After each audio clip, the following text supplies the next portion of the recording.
Apresentamos Conan o Bárbaro em A Torre do Elefante, conto escrito por Will Lucena. As tochas dançavam na noite ruidosa de Arenjum, uma cidade de ladrões em Zamora. Risos e gargalhadas ecoavam por todo o lugar, misturando-se ao perfume forte e denso das mulheres oferecendo seus serviços. No centro da cidade, uma magnífica torre cintilava, encravada com joias que brilhavam à luz do luar. Essa impressionante construção de cristal e pedras preciosas era conhecida pelos homens como a Torre do Elefante. Logo abaixo, nas ruas agitadas de Arenjum, em um dos seus inferninhos, música e vozes se misturavam. O teto baixo do local foi tomado pela fumaça e pelos mais variados cheiros. Nas mesas, os homens contavam histórias que jamais poderiam ter sido vividas, enquanto as mulheres emprestavam seus ouvidos em troca de algumas moedas. Um fanfarrão cotiano, vangloriando-se como sequestrador de mulheres, narrava seus feitos para uma plateia que, desde a infância, fazia o mesmo. Mas ele pagou a cerveja e contou suas histórias. Então todos ficaram satisfeitos. Uma união perfeita nas noites de Arenjum, onde um fingia ter feito e os outros fingiam acreditar. O homem falou sobre um conde de Ofir que havia oferecido 300 moedas pela donzela brituniana que ele capturou. A jovem seria entregue para servir como aia à esposa da nobre. Após cruzar muitas terras e passar inúmeras luas em busca da mulher certa, o fanfarrão agora comemorava sua conquista, preparando-se para entregá-la a uma caravana na fronteira de Zamora. Rindo e falando alto, ele se gabava.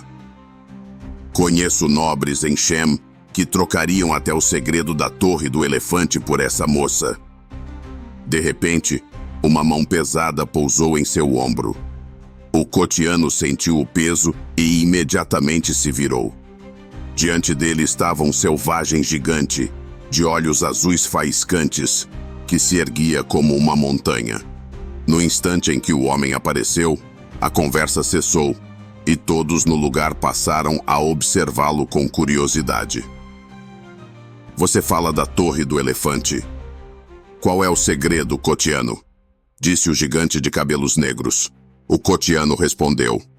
O segredo é que o sumo sacerdote Yara vive na torre, junto com uma enorme joia conhecida como o Coração do Elefante.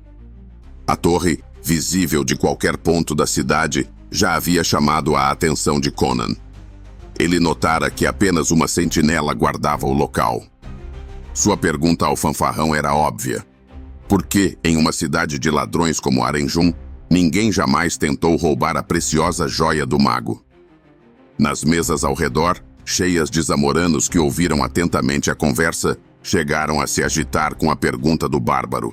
Vozes exaltadas se levantaram. Como um homem poderia vencer as bestas que guardam a torre? Como alguém poderia escalar paredes lisas como vidro? O jovem cimério, consciente de sua força e destreza, aponta para o próprio peito e declara em voz alta: sempre há um meio, quando o desejo se soma à coragem. O tom confiante e a postura do bárbaro inflamaram o lugar. O fanfarrão cotiano, num ato precipitado, deu um tapa no peito de Conan. A resposta é imediata. O cimério devolve o tapa, mas, diferente do cotiano à sua frente, a força do bárbaro é descomunal. O fanfarrão é lançado ao ar com tamanha violência que cai sobre uma mesa, derrubando pratos e copos. Agora, a dança do aço segue. E não há ninguém na taverna que conheça os passos da morte tão bem quanto Conan. O obeso e falastrão, jogado ao chão como uma criança, saca sua espada, selando assim seu destino. Pobre homem, que poderia ter saído com a cabeça cheia de cerveja, mas que agora terá sua história encerrada em uma taverna qualquer de Arenjum. As luzes do lugar se apagam. Então, um grito agonizante ecoa na escuridão. Como uma lâmina cortando o manto negro da noite, o cimério desaparece, enquanto os corpos ficam pelo chão. Sem demora, Conan segue em direção à Torre de Cristal. Em sua mente, essa é a oportunidade perfeita para roubar uma joia conhecida como o Coração do Elefante. No caminho, ele se depara com uma figura envolta em trajes de seda, movendo-se silenciosamente como a própria noite. Conan observa enquanto a figura se dirige à entrada da torre.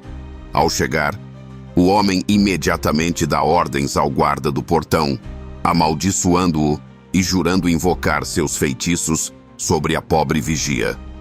O soldado, temeroso, baixa a cabeça em reverência. Seria este o mago da torre? Pergunta-se o cimério enquanto se aproxima furtivamente. Mas algo na presença do homem à frente provoca uma onda de terror que percorre a espinha de Conan. Que poder é esse que emana deste lugar? Teriam os bêbados da taverna razão em suas histórias? Ainda assim, não há mais volta. A decisão foi tomada. Ele invadirá e roubará o tesouro da torre. Contudo, se souber que o mago flutuou sobre o chão, sem que seus pés toquem a relva, talvez o cimério reconsiderasse. Que abominação saída do inferno seria essa? Pensa. Yara, o mago da torre, tem a fama de reduzir seus inimigos ao tamanho de insetos, aprisionando-os em uma esfera de cristal negro. Dizem que fez isso com um príncipe que o desafiou, esmagando-o como a um verme. O cheiro de magia está no ar, tão intenso que parece quase tangível. Um grito abafado corta o silêncio, fazendo o bárbaro sacar sua espada e se virar em alerta. Será que alguém descobriu meus planos? Pergunta-se Conan. Adiante, ele viu um corpo caído na grama. Seus ouvidos, aguçados como os de uma pantera, captam passos que se aproximam. O homem que aparece tem cabelos vermelhos e um semblante furtivo. Claramente, Conan encontrou outro ladrão na torre. Mas será ele um cúmplice ou um inimigo? O estranho, percebendo o cimério, conclui que ambos estão ali com o mesmo propósito. Ele se apresenta como Taurus, um nome que Conan já ouviu entre os mercenários de Zamora, o príncipe dos ladrões. Agora, a dupla de gatunos precisa decidir: lutar entre si ou unir forças nessa empreitada arriscada e suicida.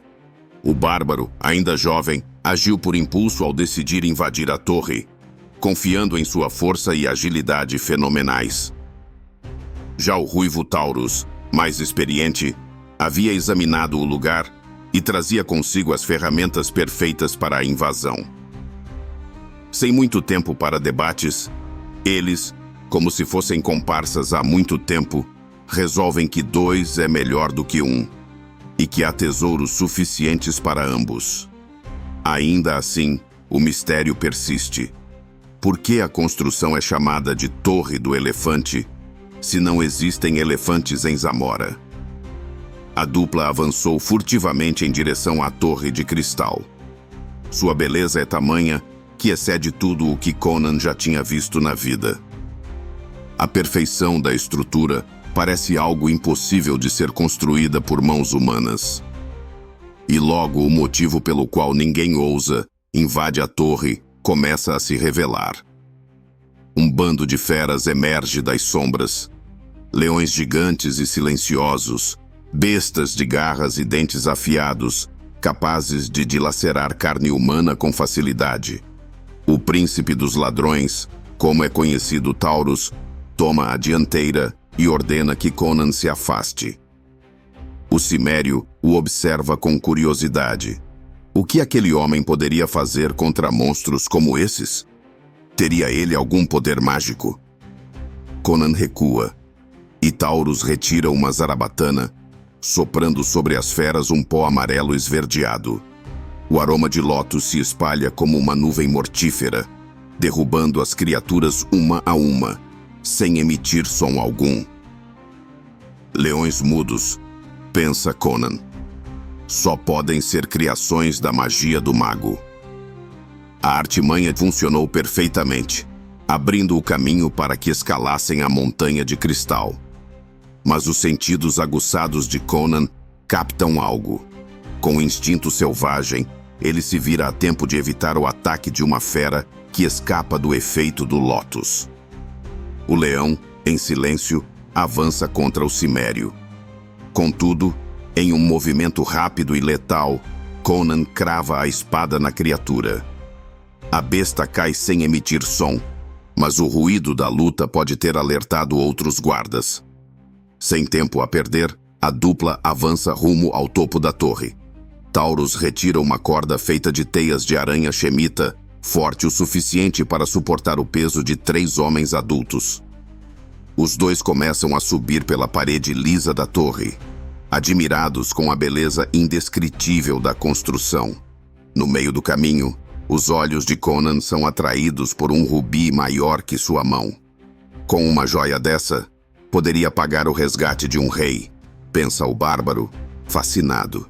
Taurus, percebendo o risco que o bárbaro está correndo, sussurra em tom urgente. Venha, homem, esqueça essa pedra. No final, tudo isso será nosso. Seremos reis na terra. Relutante, Conan deixa o rubi para trás, enquanto os 2 ladrões se dividem para avaliar o terreno. Cada passo é feito com cautela, buscando armadilhas que possam estar ocultas nos corredores opulentos da torre. Logo atrás do cimério, Taurus descobre uma entrada oculta. Sem aviso, o ladrão entra e fecha a porta adornada de vidro atrás de si. Conan corre em direção à passagem, mas já é tarde. Um grito abafado ecoa do outro lado da porta, carregado de desespero.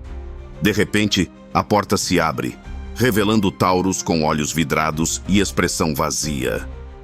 O príncipe dos ladrões dá um passo trôpego para fora e cai sem vida aos pés do cimério.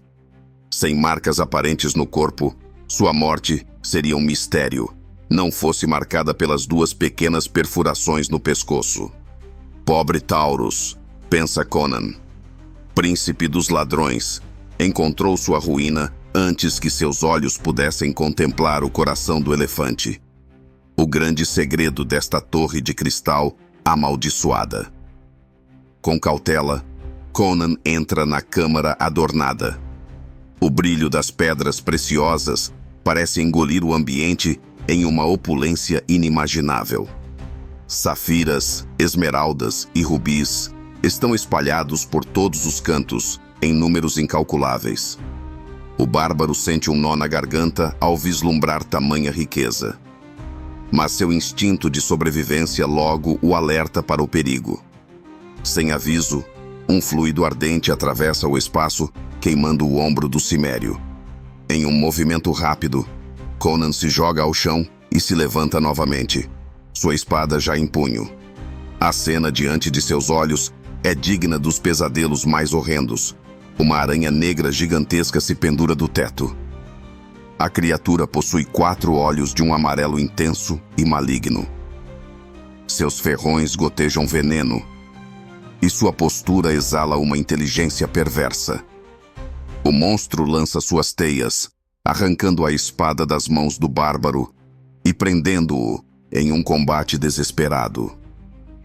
O cheiro pútrido da teia envolve Conan, sufocando-o. A criatura se move como uma serpente constritora, tentando imobilizar sua presa. O cimério, porém, não se entrega facilmente. Seus músculos se retesam enquanto lutam contra o abraço infernal da besta. Em um movimento desesperado, Conan agarra uma das caixas repletas de joias e atira com força contra o monstro. O impacto é devastador, estraçalhando os olhos e a cabeça da criatura. A aranha, sem emitir som algum, cai morta aos pés do cimério. Observando uma criatura inerte, Conan reflete. Esses monstros não são naturais. Suas ações são humanas demais. Serão essas pobres almas vítimas do feitiço de Yara? Com a aranha derrotada, o silêncio retorna à câmara. Mas a jornada está longe de terminar. Conan percebe uma abertura na parede e decide avançar. Diante dele, uma escada em espiral se revela, descendo como se fosse um caminho rumo ao próprio inferno. Sem hesitar, o cimério ajusta a empunhadura da espada e segue. Conan estava disposto a ir até o fim desse mistério. Quem construiu aquela torre? Quem é esse mago que aprisiona homens em corpos monstruosos? E que tipo de homem poderia possuir uma riqueza tão inimaginável? Perguntas que fizeram sua curiosidade, tão intensa quanto sua sede por aventura, crescerem ainda mais. A longa escadaria terminou num recinto fechado, protegido por portas de marfim, das quais emanava um aroma exótico de incenso. O cimério, tomado por tensão, empunhou sua espada e adentrou o lugar com passos cautelosos. No centro da câmara, sobre um altar reluzente, estava uma figura que o deixou perplexo. Era um ídolo bizarro. Uma criatura com cabeça de elefante, corpo humano e pele esverdeada. A princípio, parecia ser apenas uma estátua, imóvel e inerte. Mas então seus olhos se abriram. Uma onda de horror absoluto percorreu o supersticioso bárbaro, congelando-o no lugar. A criatura estendeu lentamente sua tromba em direção a Conan, como se o estivesse cheirando, e naquele instante, o cimério observava que o ser não enxergava. Os lábios da entidade se moveram, e uma voz trêmula e grave que encheu o ar. Quem está aí? É você, Yara? Veio me torturar ainda mais? Oh, Yag-Kosha, será que sua agonia jamais terá fim? Lágrimas escorreram dos olhos cegos da criatura, e Conan notou os grilhões que aprendiam ao altar. Seu medo e repulsa se transformaram em uma profunda compaixão por aquele que é grotesco. Mais uma alma aprisionada pelos feitiços do mago maldito. Não sou Yara, respondeu Conan, com voz firme, mas compartilhada de respeito. Sou apenas um ladrão. Não vou feri-lo. A criatura suspirou, e sua tromba se moveu novamente. Então se aproxime, bárbaro, para que eu, Yag-Kosha, possa tocá-lo. Sinto que você não pertence à laia demoníaca de Yara. Há uma fúria de nações em sua alma selvagem. Sinto o peso das vidas que você tirou. O sangue em suas mãos. Enquanto Yag-Kosha conversava, o ar da câmara parecia vibrar com uma energia misteriosa. Suas palavras ecoavam não apenas no espaço, mas também na mente de Conan. O cimério sentiu sua própria consciência entrelaçar-se com o ser, como se ambas vibrassem em harmonia. Diante de seus olhos, uma visão poderosa tomando forma. Ele viu 4 seres esverdeados, mas não fracos ou cegos como ele. Eram majestosos e poderosos, com asas como as de águias, cruzando o cosmos em uma jornada grandiosa. Eles viajaram entre galáxias e exploraram planetas, até que um dia chegaram ao sistema solar. Ao entrar na atmosfera terrestre, porém, foram vítimas da gravidade e perderam suas asas. Aprisionados na Terra, enfrentaram as terríveis feras que dominaram o mundo antes do surgimento dos homens. Eles testemunharam a evolução da humanidade, assistiram à ascensão das grandes cidades de Valúzia e suas irmãs e viram os oceanos tragarem a poderosa Atlântida. Um a um, os seres pereceram. Eu era venerado como um deus pelos homens no início, diz o homem-elefante. Yag-Kosha prosseguiu, sua voz fraquejando como um eco de eras perdidas. Fui descoberto por Yara, o necromante. No início, ele prostrou-se aos meus pés, fingindo devoção, buscando maneiras de me subjugar. Quando encontrou a oportunidade, usou seus feitiços sombrios para me aprisionar. Eu, Yag-Kosha, o deus das estrelas, fui transformado em escravo de um mero homem. Sob o domínio malévolo de Yara, o grande homem-elefante foi obrigado a erguer a Torre de Cristal em uma única noite. empregando poderes cósmicos para cumprir as ordens do bruxo. Por 300 anos, com lágrimas escorrendo dos olhos cegos, vivi sob o chicote e a vergonha, obedecendo a um mestre indigno. Mas nem todos os segredos da minha espécie foram revelados ao mago. Restou o último segredo: o feitiço do sangue e da joia. Uma profunda tristeza tomou conta de Conan. A mente do bárbaro estava entrelaçada com a criatura, e ele sentiu sua dor e agonia como se fossem suas. A tragédia que presenciava era tão vasta e incompreensível quanto ao próprio cosmos. Ambos sabiam que o tempo de Yag-Kosha estava se esgotando. O fim do ser estava chegando, mas um propósito maior estava prestes a ser realizado. Com um gesto fraco, o homem-elefante aponta para a gema avermelhada sobre o altar. Conan, observando o olhar vazio da criatura, viu o que os homens chamavam de coração do elefante, uma joia de tamanho e beleza sobrenaturais. Murmurando com sua voz quase inaudível, Yag-Kosha implorou: "Tire minha vida, homem do norte. Realize o último desejo deste moribundo." Conan hesitou. A espada brituniana em sua mão parecia pesada demais, como se carregasse o peso de todos os céus. Mas, sem proferir uma palavra, o cimério trincou os dentes e executou o golpe de misericórdia. Descanse em paz, Yag-Kosha. Descanse em paz, homem das estrelas. Quando a lâmina perfurou o coração da criatura, o sangue dela se transformou em uma energia rubra pulsante. A essência vital de Yag-Kosha fluiu diretamente para a gema, que brilhou intensamente e tornou-se vermelha como sangue. Conan, agora com o coração do elefante em mãos, sentindo o peso da promessa que havia feito, ele desceu mais profundamente na torre, seguindo as escadas em espiral até o âmago do domínio de Yara. Adiante, em meio à escuridão e aos vapores de lótus amarelo, o bárbaro viu o mago em transe. A tensão cresceu. Conan sabia que o confronto final estava próximo. E com o coração do elefante em sua posse, o cimério carregava não apenas a promessa de vingança, mas o poder do próprio Yag-Kosha.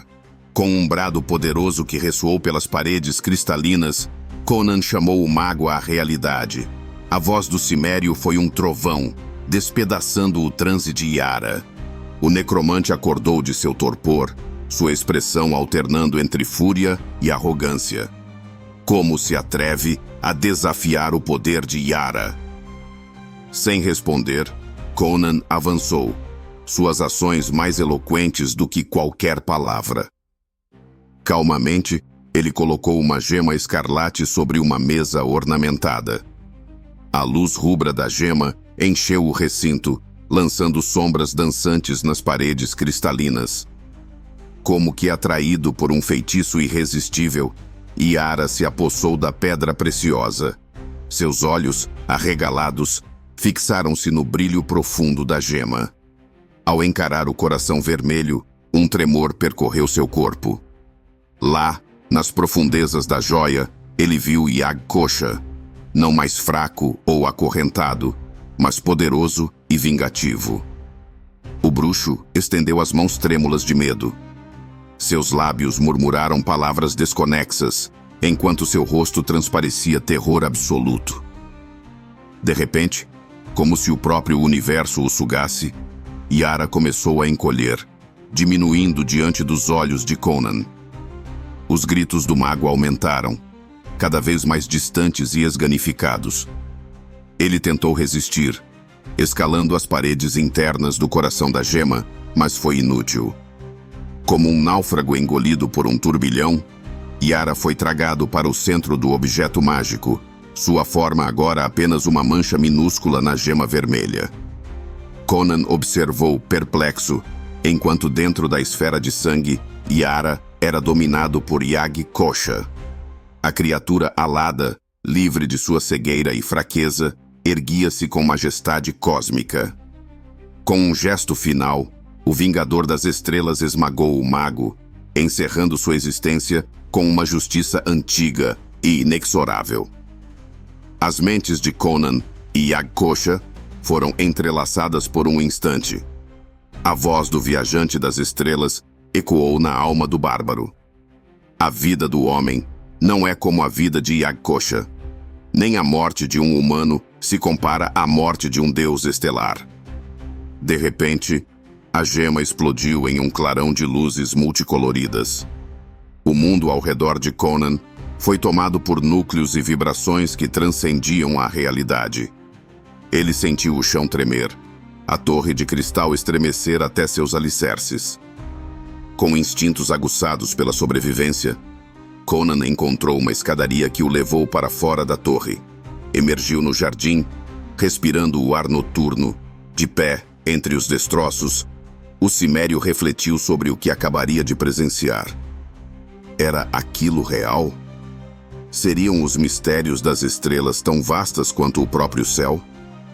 Algum dia, ele ou outros como ele voariam pelas galáxias, desvendando segredos que nem os deuses ousam contar? Conan, o bárbaro, olhou para o horizonte. Ele sabia que a jornada não terminava ali. Yag-Kosha, o viajante das estrelas, havia partido, mas seu legado ecoaria pela eternidade. E assim, termina este capítulo da saga do maior bárbaro que já caminhou sobre a Terra. Um cimério, um guerreiro, e por um breve momento, um viajante das estrelas.